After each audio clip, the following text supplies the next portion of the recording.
Hey, I'm Brian Goulet of the Goulet Pen Company, and I have in front of me all 12 colors of the Caran Chromatic Inkredible line. This is a new line as of the making of this video for Caran that has replaced the old line of ink colors.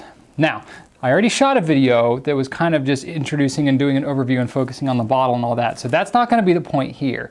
Here I'm going to dive in a little bit deeper to the inks themselves, because if you're like me, you like to know a little bit more about the ink. So I'm not going to do a full review of all 12 colors because then we'd be here for forever, but I am going to give you an overview, compare it to the old line, and then show you some comparable colors in other brands to maybe give you an idea of kind of just get a feel for what this brand is all about as it's being introduced into the world.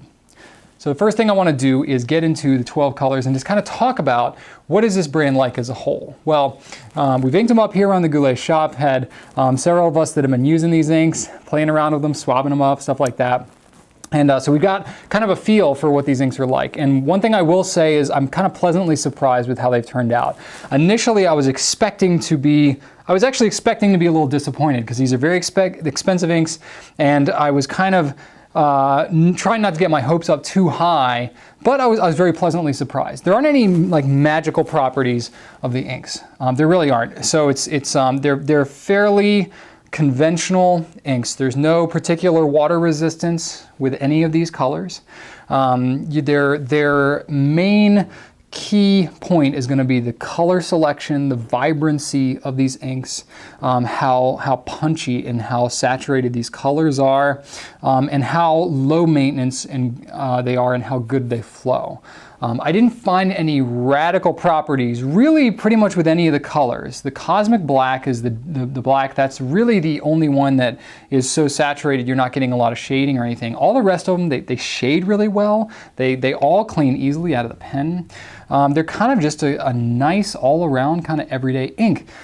So that is really kind of the main point. Now, I know we did some reviews and put them on the Goulet Pens site, and it looked like the dry time's really long there, and it can be, certainly with some of those inks. That was done on Rhodia paper. Definitely the more ink resistant your paper is, the longer the dry time is going to be. I did find that these colors are pretty saturated, so the dry time will be a little bit extended over what some of your other inks that are made by pen manufacturers will tend to be. However, I did find that it varies a lot depending on who's using it and what pen on what paper and stuff like that. So I know it looks like the dry time is really long. I would say anticipate the dry time is going to be kind of an average to maybe a long, depending on all those different combinations. As you get into fountain pens and use them more, you know how much that can really vary with all those different factors. So I did find that to be kind of middle of the road. So really, honestly, as far as all the properties of this ink goes, it's pretty solid, pretty middle of the road, pretty average, except I would say probably the most extreme thing you're going to find with these is how well they shade. Shading is when you have a big variation between some parts of the letters and other parts where the ink really pools up can look darker versus the lighter parts where maybe your stroke will start. That's called shading, and I did find these inks to have more extreme shading than some other inks, which I personally find to be very appealing. Hopefully you will as well, and if not, then maybe you may not want to look as seriously into these, but that's why we have writing samples up on the site and everything, so that should be helpful for you. So I know as soon as Caran announced that they were discontinuing the old Colors of the Earth line, and they were coming out with the Chromatics Inkredibles, and it was going to be more expensive, immediately you assume, okay, are they just taking the old ink and putting it in new bottles and charging more for it? That is not the case here. These are completely reformulated colors. There's only a couple that are even kind of close. So I thought it would be handy to show you the new colors in comparison to the old ones. Overall, I think these colors are really something. I like them a lot. There's some neat characteristics going on with some of them. They're all pretty conventional, not a lot of strong water resistance or anything like that. Easy to clean. They're well saturated though, and I'll say, aside from a couple of them, like Electric Orange is a little bit light. It's still usable though. It's not like too light to use, but it's not the most saturated orange. Divine Pink though, that's a cool color. That's a pink, it's like a magenta, it's really nice. Overall, really nice palette, and the thing I did want to point out is that these are different from the original Caran d'Ache colors.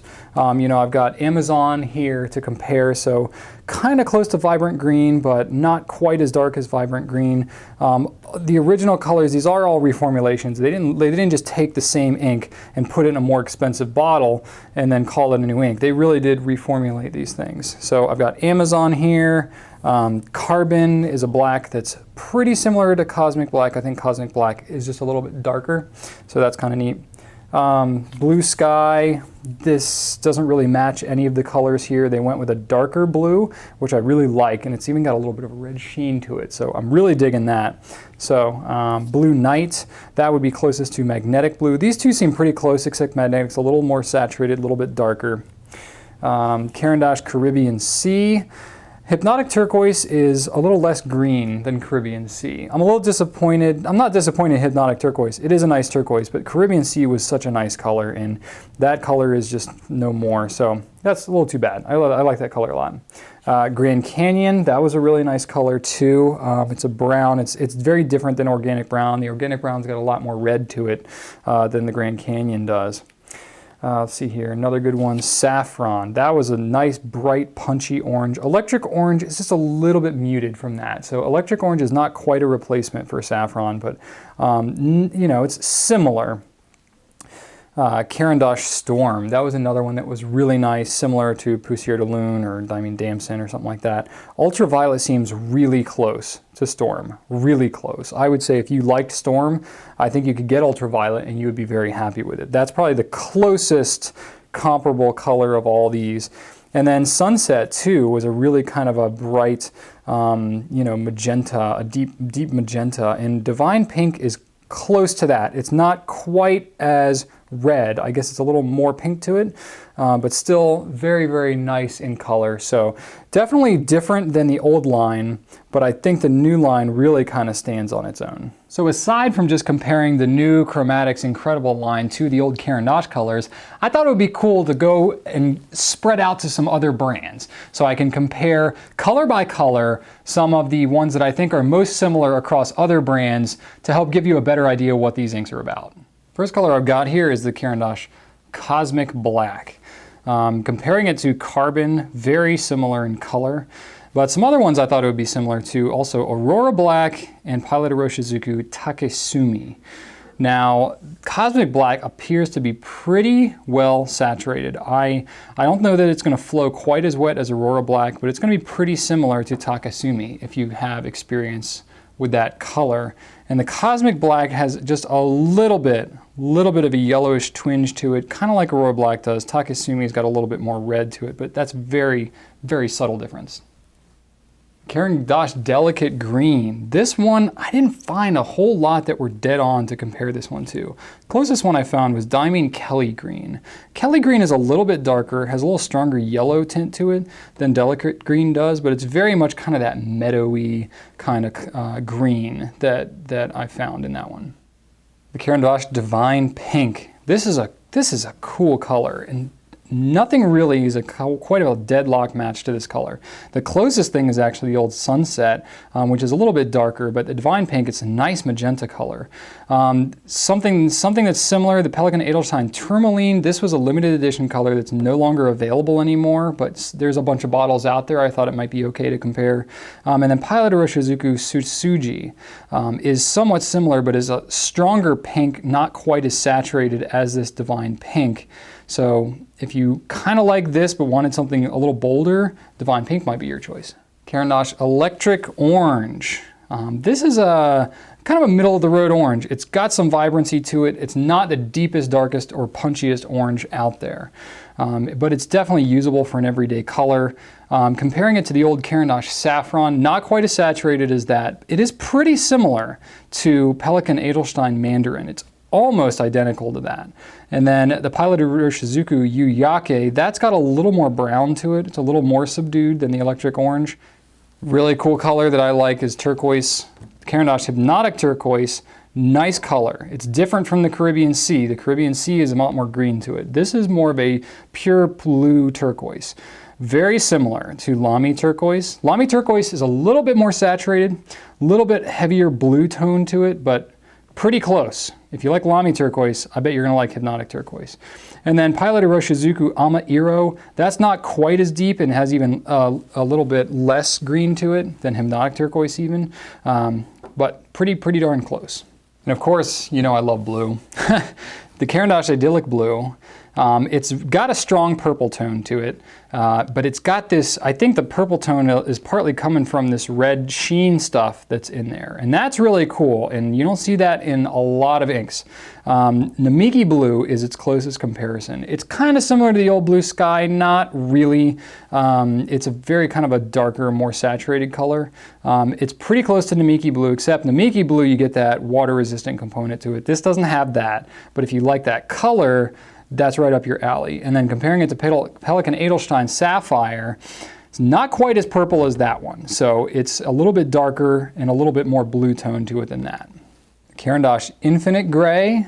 There is no old Caran d'Ache color to compare this to, but I found some other ones that are kind of close. Nothing was an exact match for this Infinite Gray, so it is kind of a unique gray if you can, you know, if you're at that point in your fountain pen hobby where you believe that grays look different from each other, then I would say this is a fairly unique gray. Some that are similar to it, Diamine Gray is pretty close in terms of its color. It's a little darker though, a little more saturated in color. Pilot Iroshizuku Fuyu Syogun is got a little more blue to it and is probably similar in saturation. Omas Gray is not quite as saturated and not quite as dark as that Infinite Gray, but it's somewhat similar. These are the closest ones I could find. And this color I think is my favorite name, Caran d'Ache Infra Red. kind of funny there, but really kind of a true red. There is nothing really that close to it in the old line. Schaefer Red is really kind of like the standard for pure red inks. It's got a little more orange to it than the Schaefer Red, so it's not quite a pure red like that. However, it is really kind of close. So if you wanted something in that vein, the Infra Red might be something for you to check out. Comparing to Pilot Iroshizuku Fuyugaki, that is to kind of go on the other spectrum. So if you really kind of going from red to more of an orange, that's a direction you're moving. Infrared is kind of in between. All right, now time for the blue black. Magnetic Blue. Nice blue black. You know, blue blacks can really kind of be all over the map in terms of their coloration. This one has a nice balance between blue and gray. Very similar to the Caran d'Ache Blue Night, which was a pretty popular blue black for what it was. Very similar actually to the Pelikan Edelstein Tanzanite. That color might be just a little bit darker, a little bit more saturated than the Magnetic Blue, but very similar in terms of its coloration. As to compare it to something else, Lamy Blue Black, that's got a little more gray to it. This is the newer formula that is not iron gall. You know, that transitioned over, I want to say 2011 or so, maybe mid 2012. I can't remember exactly when, but so that helps to give you a picture of what that color looks like. So here's Organic Brown. And this one was kind of a big changeover from the old Caran d'Ache Grand Canyon. It's really got more red to it. Comparing it to a couple other colors, Pilot Iroshizuku Tsukushi and Diamine Saddle Brown. It's got more red than pretty much all of these, but deep saturated brown red color. There are definitely some redder ones out there, but these are some pretty close ones to it. Now we get to the Caran d'Ache Ultra Violet. It's kind of like Infra Red, where it's got that name that's almost like, all right now. A little obvious there, but it's okay. I appreciate the pun. So really nice color though. Whatever you think of the name, it's a gorgeous color. There's actually several ink across different brands in this color. It's very similar to the old Caran d'Ache Storm, which actually I think was probably one of my more favorite colors from the old line. I'm really happy to see the Ultraviolet turn out as it was here. Diamine Damson is very close, almost an identical match. So that is cool too, because that's a really good color as well. Jeroboam Poussière de Lune is not quite as saturated, but very similar hue of purple. I'm actually impressed, surprised, whatever you want to call it, with how similar all of these inks are. This dusty purple kind of color, really, really pleasant color. And last but certainly not least, Vibrant Green. Sorry, Vibrant Green, you just alphabetically came last. not that close to the Caran d'Ache Amazon. I mean, it is, but it's not. It's a darker color, less yellow to it than the Amazon has. Amazon's actually really close to Noodler's Green Cactus Eel, but this one is a little bit darker, has a little hint of red to it. It's a little closer probably to the Pelikan Edelstein Aventurine, except that one's a little more muted even than the Vibrant Green. Vibrant Green, very punchy, kind of that nice foresty emerald kind of green. If you've made it to the end of the video here, I know you're a true inkophile like me. So I'm glad I was able to help you here. Hopefully I'll give you a little bit better sense of what this brand is all about. If you have any further questions about Caran d'Ache or any of the other colors I've talked about here, you can leave a comment on Inkniveau or on YouTube. Hit my company on Twitter or Facebook. You know, we'll be happy to answer any questions you have. So thanks so much for sticking it out with me on this video. I really appreciate you spending time with me, and be sure to write on.